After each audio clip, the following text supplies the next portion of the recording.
ما نیروهای هم هوایی داریم، هم زمینی داریم و هشدار رهبران طالبان به تاجیکستان در دوشنبه به واکنش‌های روبرو شد. بسیاری از تحلیلگران هجوم طالبان به خاک تاجیکستان را خیلی کم می‌دانند، چون این کار می‌تواند واکنش روسیه را به میان آورد.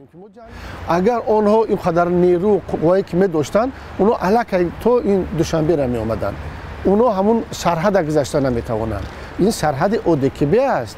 در صورت حمله طالبان گذشتن طالبان از دریای آمو به جانب تاجیکستان شرطنامه‌ها هستند که آنها را نیروهای امنیتی اودکبه نصب می‌کند و اونا جنگ اعلان می‌کنند. اون دیگر اونا گذشته نمی‌توانند.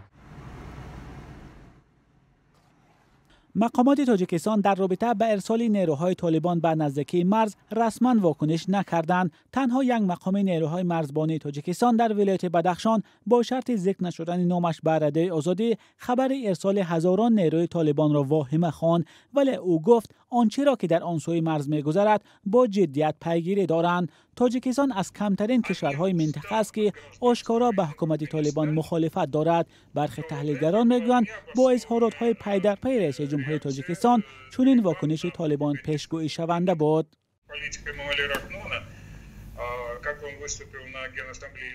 سیاست امام علی رحمان طرزی که او در مجمع عمومی سازمان ملل متحد برآمد کرد، دستگیری صدفایزه او را نسبت به جبهه مقاومت ملی افغانستان نشان داد و این خیلی هم خطرناک می‌نماید. این باعث تیز و تند شدن وضع شده می‌تواند به سر زدن جنگ شهروندی مساعدت کند و به نظر من سخن‌های رحمان سازنده نیستند، چون این مناسبت هم به واقعیت و هم به برقراری صلح در افغانستان ربطی ندارد.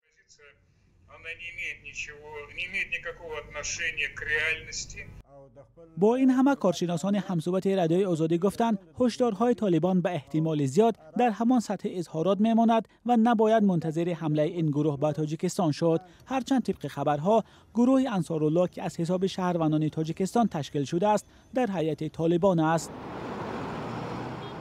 فعلا معلوم نیست که قدم‌های بعدی در روابط دوشنبه و طالبان چه خواهد بود، ولی آنچه روشن است تاجیکستان در موقع حاضرش در منطقه تنها مانده است، چون کشورهای همسایه سر کرده از ازبکستان تا قزاقستان و چین و هم روسیه تلاش دارند با طالبان روابط برقرار کنند. مولا رجب یوسفی، نگاره فضل‌الدین، آزادی دوشنبه.